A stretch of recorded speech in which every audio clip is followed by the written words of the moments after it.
Thank you, Alan. That was very interesting.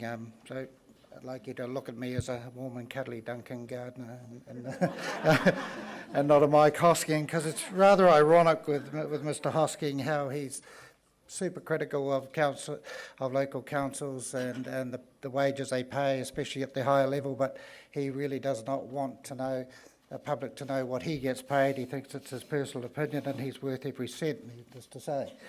So we're here to take questions. So we have microphones wandering. So, right, we have someone here, right. Alan, what practical steps can be taken to protect workers on a living wage and to promote a living wage beyond council employees to make sure that when councils outsource to contractors and consultants, they're not having employees there that are basically modern slaves? Because the International Labour Organization says that there is more slavery today than there has ever been in the history of the world. And that's what they call modern slavery now. It used to be called human trafficking, but nobody understood that. And we have it, as you know, from the Unseen UK project in the UK. There's a lot, they uncovered a huge amount of slavery. And it's going on in New Zealand here as well, where particularly migrant workers are having their passports taken off them. They're having their timesheets changed from 90 to 100 hours to 40 hours to make it look like they're earning a minimum wage. They're being charged huge rents and paid for their own food and things like that. So they're basically actually going into debt and being indentured labourers. So what practical steps did the Greater London Council take to make sure that when the council did outsource, that they weren't using employers that had people in jobs that were basically slaves working alongside other people who were earning minimum or other wages? Do you want that all at once? I can't speak as somebody who was responsible for policy on those issues, because I wasn't. And that's very important, because I'm not saying my past will follow me, but I'm sure my colleagues will be watching this. I'm going to report as an observer, therefore, and I want to say two things. One, that we faced the problem in London of growth. We estimated that over the next 15 years after Ken became the first mayor of the Greater London Authority, the population would rise by an amount equal to the city of Leeds. And we faced a debate with the ecology movement about whether we might try and stop that movement in. And the judgment of the mayor, which I think was absolutely correct, is we cannot stop it. We do not have the power. What we must do is provide the infrastructure for the people who are coming in so that they can get decent housing. We laid the plans to build Crossrail so that people could actually start to live outside the green belt, which is necessary, and get into the city fast and benefit from the low housing you could get from living further without having 2-hour commutes, which, by the way, were by no means uncommon amongst my own colleagues who are relatively well-paid workers. So we said, if you're going to get people who are coming in, you must make sure they have the infrastructure to support them. And if people are trafficking, there are two things you've got to do. One, you've got to say, stop trafficking, build something for people. Now, I don't know what the definition of trafficking is, because I think, as far as I can make out, there is a belief amongst some New Zealand employees that the population of New Zealand is not going to supply the skills that they need in order to fit the very big needs of employment in New Zealand. And that's fine. I think that the way to deal with that is for the New Zealand population to be brought up to the standard where it actually can contribute equally. But if people are coming in, the infrastructure must be built. I mean, just to give an off-the-cuff remark, I don't see why the airport should not be a housing constructor. Or you might require it to be a housing constructor. A lot of the things we did in London was to go to developers, to go to people who are offering employment and say, you have a social responsibility in order that we, the public providers of facilities, can cope with the employees that you are bringing into our city. So that's part of the response. The second response relates to monitoring, evasion, all that stuff. The critical thing was the links that we got through the Citizens Network, through the trade unions, through Deborah's work, with people who are working in the community, so that we were able to go to places where employees were frightened to reveal the circumstances they were living in, and ask them, what is happening to you? I mean, I was also, for one period, a union organizer. I used to have to conduct the meetings with our cleaners on the night shift in Spanish, because they were all Colombian or Ecuadorian, and they did not speak enough English to be able to voice their concerns to even the union.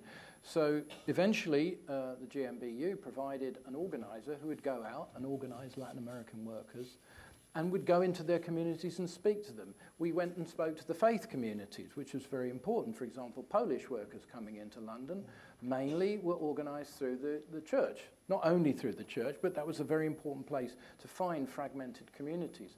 So community contact with the people is absolutely essential to find out the real conditions of work. So people need to have a channel through which they can report evasion or bad practices openly. And the council needs to, and I'm very pleased that, Annie is part of, as I understand it, the consultative structure that has been created here, so that you have an ear to what the public is saying or doing. And the third thing I would just say is very important. Every mayor of every major city that I know of wants an amnesty for illegal immigrants. Why? Because they know the contribution that immigrants make to the community. So that tells you something about the structure of our society, that immigrants are needed, that the population itself is needed, and what you have to do is create the places and the communications media for those people, means for those people to be able to work together with the public authorities for a better, safer working environment for all. So it's a long question, a long answer. I'm sure I only answered half of your concerns. Further questions over there? Okay, I've got, okay, that one there, and we have one over there later. Yep. I've got a question about the contracts that people have who are on a living wage. If we take Auckland City, they have a number of people who are on a contract which is a full-time contract that is between 20 and 40 hours a week. So some weeks they're only going to be paid for 20 hours.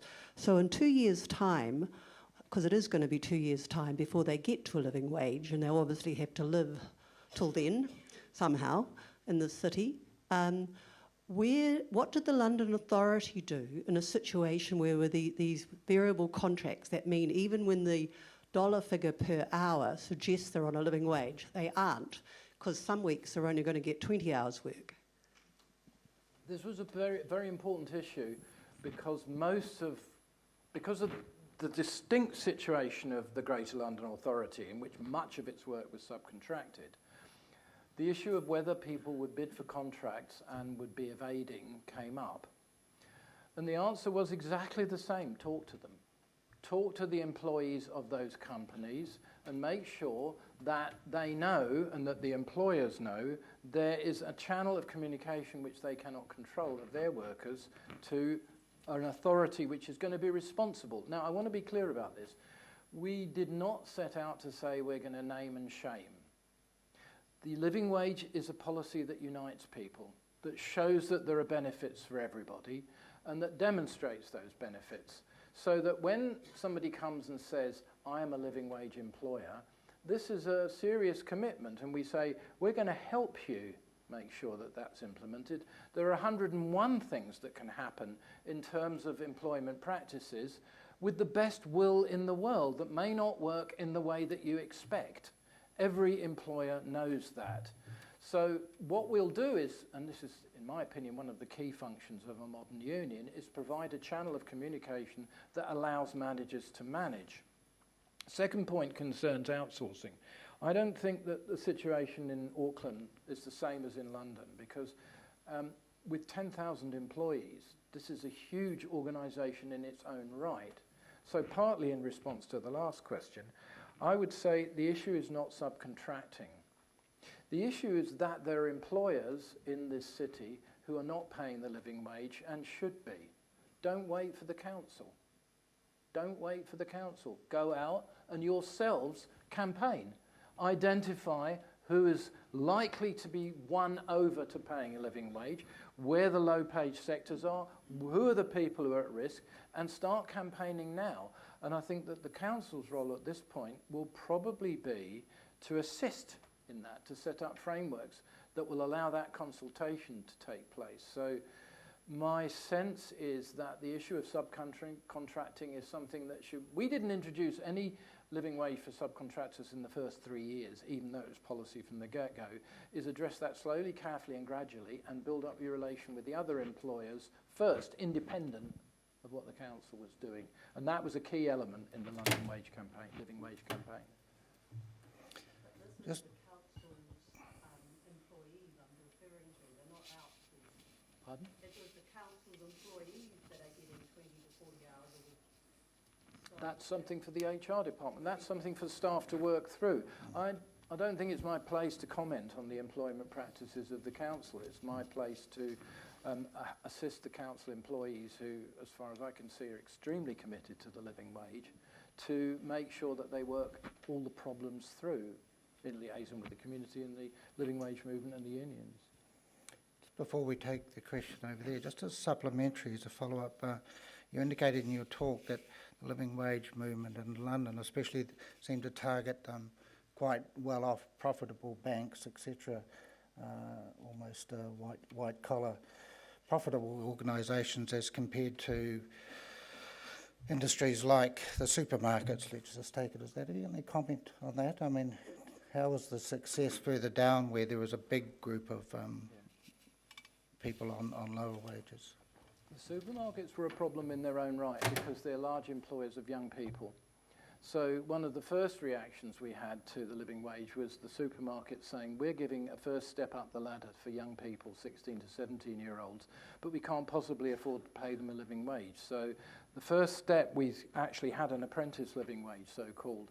I think that the real problem there was that you needed specific measures for youth, not that you needed a special living wage for youth. And actually, the apprentice wage in the second year of the living wage was quietly dropped because the issue was not actually whether you paid youth the living wage, but whether you gave apprenticeship opportunities to youth. That was the real issue, which highlights the point I made at the beginning. The living wage is only will only work as part of a package.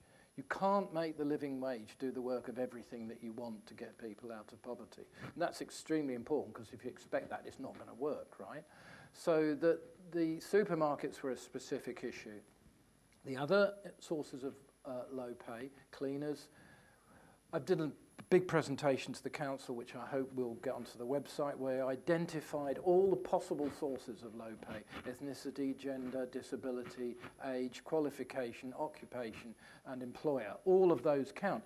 And you have to develop a specific policy for each one of those sectors. That's what the Living Wage campaign did in London. That's why I think it was very effective. It decided, we are now going to go for the banks. And they went for the banks, and they then said, all right, we've got the banks, now we're going to go for the council. And they went for the council. Next after that, they went to the universities. And I remember when I'd left London, that each time another university agreed to pay the living wage to its cleaners and security and janitorial staff, I would drink a virtual glass of champagne with Deborah Littman, because that was another ivory tower that had crumbled. But each of those tactics was separate. For the universities, the key thing was the alliance with the lecturers' union. For the hospitality sector, it was completely different. It was division. For the cleaners, again, it was dialogue. So you have to look at the market structure, you have to look at the character of employment, you have to look at how really it's possible to change the climate. And it's a long, slow, painful, careful process. And there's no substitute, there's no quick fix like the mayor must do it. It's not going to work as a strategy. Thank you. Thank you very much. My question was around the impact that it has on the gender pay gap. You mentioned briefly that sorry, I just realised the mic wasn't close enough to my mouth. My question was around the impact on the gender pay gap. And you mentioned, and I'm aware that around 2/3 of those who are on the lowest pay rates in Auckland Council directly employed are women. And I know that adopting the living wage was identified as the biggest step that council could make towards bridging its own gender pay gap. What have your observations been around the impact in London on the living wage, raising income for women in particular? Well, the first issue that we had to address was that there was a gender pay gap. And so when we set the level of the living wage, we had to take that into account, and that's very important. The second issue was that we had to look at family structure, and we had to ask questions like, who is the carer? Because it's the majority of families, the woman is the carer, but it isn't necessarily the case these days, because there are employment opportunities nowadays that are only open to women. So that we had to interrogate that, and we worked with the childcare people in order to identify how childcare could help ensure that the family as a unit was capable of generating sufficient income for the whole family to keep the people, to meet the needs of that family. That was the way that we addressed it. Now, I have to stress, childcare was enormously important. Now, it may be less important here, but what that meant was people could come into employment who, because they were burdened with carer responsibilities, could not come into employment at a crucial stage of their lives when career advancement was still possible. So that without accepting the gender stereotype that the carer will always be the woman, which we did not accept, we nevertheless looked at the role that childcare plays in the support of a family. And remember, the family supporting wage is the underlying concept of the living wage. That's a very partial answer to a very complicated question. We have a question there. Oh, we have two. Oh, sorry. Yep, the gentleman on the corner. Recently, the care workers in rest homes and retirement villages have been given an equal opportunity for wage to the men who've been doing similar work. Now, this has not worked out quite the way we would expect. They have cut the workers' hours back, but they expect them to do the same amount of work. And it hasn't gone right through the whole organisation. For instance, I have a friend who works in the kitchen for 6 hours a day. And I said, have your wages gone up? She said, no, it hasn't affected us at all. So I thought that it'd be interesting. Probably a lot of people did not know that this is what's happened, that they've actually charged the residents more money, but they haven't passed on very little of the extra money that they're getting. And they've cut back on quite a few things. I mean, I don't think you're looking for an answer, although I'm very happy to give one, but I find that extremely informative and useful to know. But were you looking for an answer? No, it's a piece of information. This is a conversation, after all. Yes. Yeah. Right, a question in the front here. No. We're bringing it, yes. Thanks.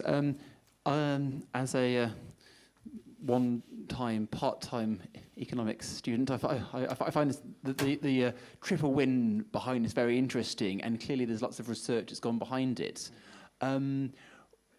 Why do people choose not to believe the evidence, and how do you address that? My God. What, you want to deal with fake news, orthodox economics, and stupid politicians all in one go? I have an answer. Blame the journalists. Sort out the intelligentsia, and you'll solve half the problems of the world, in my opinion. Sorry, that's a very populist answer, but, you know. No, I think there is a vested interest in untruth. That's my real answer to the question. And the vested interest in untruth comes from people who believe in an economic model that is not working. And the economic model that is not working is America's. I'm sorry, but that's what I think. And this has now been this is an economy which has been stagnant for the last 18 years and is attempting to convince the rest of the world that it should adopt the American way of life. Well, it's time to start establishing our own way of life. That's my answer.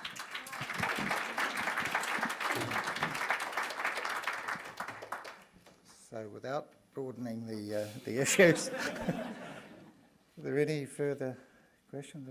Just down here. Oh, two. We have two here. Yeah. Very much for your talk. Very enlightening. Just, I loved the comment that you made about smile at your cleaners. I love the sheer simplicity and the humanness of that. And it doesn't take research and it doesn't take money, and it's a powerful connector. And so I just wonder if it's a fair question, and perhaps it isn't, if you had to rate that in terms of effectiveness on a scale of 1 to 10, excuse me, in terms of changing minds and opening minds and hearts, how would you rate that simple little gesture in terms of its power?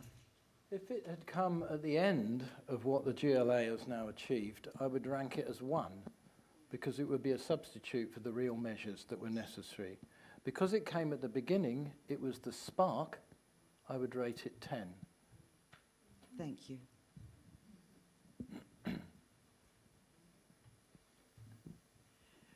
Thank you, Alan. One question I've got is I guess the dispersal of the living wage. I'm interested in knowing outside of London, what other parts of Britain have picked this up as a big concept, but also you did mention in terms of the university sector that there had been a process of the living wage dispersing effectively through partnerships with the unions in the universities. Mm. So I'm interested in both what's happening elsewhere in Britain, but also the process by which the idea has moved around and got into different sectors.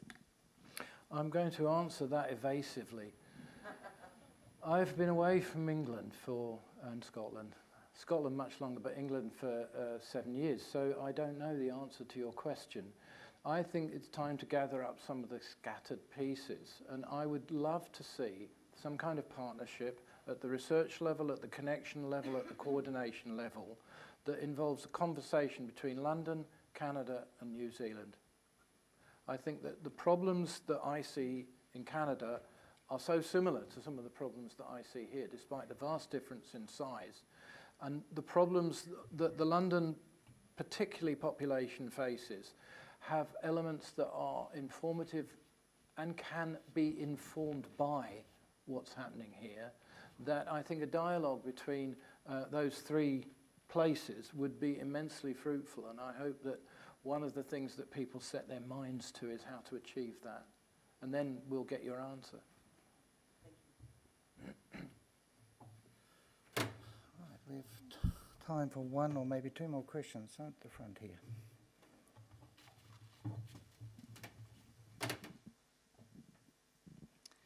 Hello. Have you found any unusual cost benefits? Like at my work, we had the same cleaners, and then a email went out, and we're having new cleaners tonight. And the first thing people thought of was our stuff's going to get nicked.